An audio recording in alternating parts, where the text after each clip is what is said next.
this exposed herself in a, in a sort of a, what would you call it? Anyway, quite a show with the flags and, on the side of the hill. And so that happened sort of the first of the meeting. And what was happening is Sheriff Gillespie had promised that he'd meet here on the flag, I think at 9 o'clock. So when I come to the range, the escorts,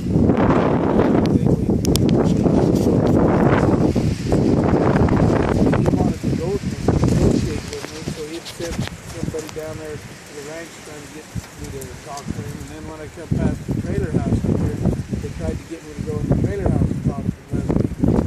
And anyway, I just kept going towards the stage. So it sort of forced him on the stage. He had to come on the stage to be able to talk. And of course we had microphones and a lot of things there. And there, when that 10 o'clock first, and he had been negotiating with the BLM, and they said that they would call off their operation and then open access. All their full notice of them.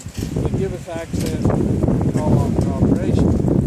But the people wasn't really satisfied with that. They had some mandates from the sheriff. And what the mandate was to take arms away from the Park Service. The Red Rock Recreation. And they said, and then both bulldozed down those entrances where they in other words, the entrance houses to these parks. They want them gone. And then the next request was that they wanted to go up. They wanted to go up here where these cattle in this compound and disarm those federal agents that was there. And who is it that wanted to do that disarming? The people that the people that was. And so what they did, and we told the sheriff that we said these are the things we want. There's really 3 demands. Disarm the Park Service in 2 different places and disarm these up here and get rid of the ticket shack, the entry. Into the various national parks. Park, yeah. In Nevada? In Nevada, yeah. Okay. Clark County. We're talking about Clark County Sheriff. Right. Okay, and so the other request was that the media go and we give him a time limit. They give him 1 hour. To come and bring those guns back and put them underneath the flags here. That was the order. And then the media was supposed to go to see if he was tearing down the shacks, entry shacks, and see what the progress was. Well, after an hour, the media never responded, and the sheriff never responded. And we went about an hour and 15 minutes, and they still never responded. And so they gave him 5 more minutes. And so the sheriff's here the whole time? The sheriff is just kind of standing there? Yeah, right there. And, well, not out. No, the sheriff, after we made the mandate, the sheriff left and the press left. So they weren't here no more. Okay, there was 1 or 2 press there. There was one little lady there, I think it was from NBC or something. And I kept asking her, have you had any report back? Have you had any report back after the hour was up? And she never, she was on her phone, and but anyway, she never reported back.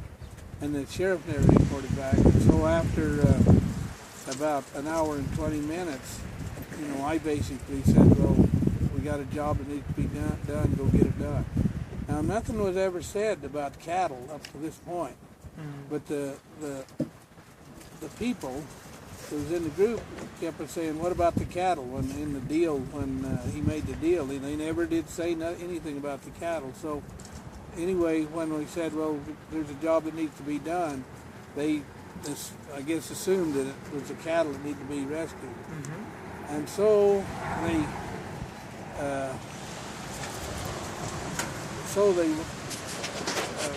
I said, well, get the job done. And the horses took off towards the Tocop freeway area up there, and the cars. Somebody said there's about 300 cars left here. And they went up, and of course, when they got there, they shut the freeway down and took over the freeway and went up to the area. And It was awesome. You should have been there. It was awesome. so now we got the So freeway. they basically took a bunch of cars that were here, Yeah, they drove were them about- onto the freeway. Yeah, and went to help the cowboys get the cattle back. Which is just a few miles down Yeah, the it's freeway, about right? about 5 miles from here is about all it is. And so now we have the freeway shut down. We have the people beat the cattle boy or horses there. So, and I'm not there now. I'm still on the stage. You got to remember that. My wife and I stay on the So a stage. bunch of people got in their cars and they went. They went. And the men on horseback went? They went, and the people in the cars got there first, and I guess is who can say what happened there? Down underneath the bridge, we knelt down and had a prayer. Okay, but tell us where you were, how you got there, and then tell Yeah, and who you were with? and you could Just pulled into that space, that area off the side of the freeway right there, where across from where BLM was. So you were on the freeway. Yeah. Well, off the side of the freeway. Right, you pulled to the side. On the dirt. And there's a dirt road that went down, and we went down that dirt road and underneath the northbound side of the bridge. We knelt down and we said a prayer, and we waited for the cowboys. And when the cowboys came, then they took front row, and we just stood there until they told us that let's advance, and we advanced but the cowboys were first, and men, women, and children all mixed together was behind the cowboys. Okay. There was no women and children up front like the news was saying. That's all bull. Yeah, it is. And then we just kept advancing until the BLM kept telling us they was going to shoot us if we kept going. The ones of us, we had some How did they tell you that? over a bullhorn, and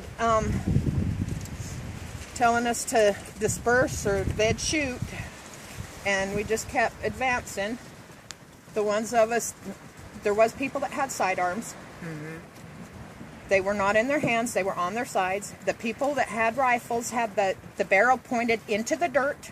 But how many had And- rifles? I mean, the media say they lied. I didn't know there's any rifles. There was a few down there, but not a whole bunch. But the barrels of the rifles were pointed into the ground. And the ones of us that wasn't armed had our hands up in the air to show them we're not armed. And we kept advancing. And then finally, when Ammon and them got up to the gate, then they told them to if we'd shut up and back off for a half an hour, they'd leave. So they had us back off to the underneath the northbound freeway again, and for a half an hour, and they